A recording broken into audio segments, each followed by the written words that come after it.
Dewin a Dotty'n helpu yn y gêm fawr. Mae hi'n ddiwrnod y gêm bêl-droed fawr. Mae'r mamau yn chwarae yn erbyn y tadau. Mae pawb yn prynu tocyn i weld y gêm yn y parc. Mae Cai, Sara, Eifa a phlant y Cylch Meithrin yn helpu. Mae'r ddau dîm yn dod i'r cae.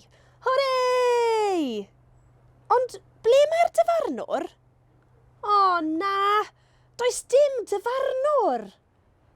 1, 2, 3, 4, 5... Balalŵn! Medd y plant. Yn sydyn, mae'r balalŵn yn hedfan uwchben y cae. Helo bawb, Dewin dwi, hapus i helpu fel dyfarnwr.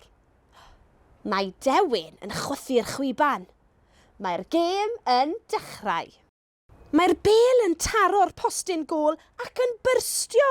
O na, medd Cai. Does dim gwynt yn y bêl, medd Eifa. O, be wnawn ni, medd Sara.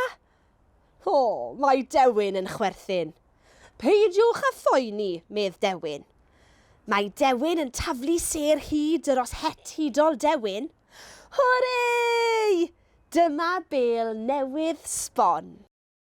Mae Dewin yn chwythu'r chwiban. Mae'r gêm ar ben.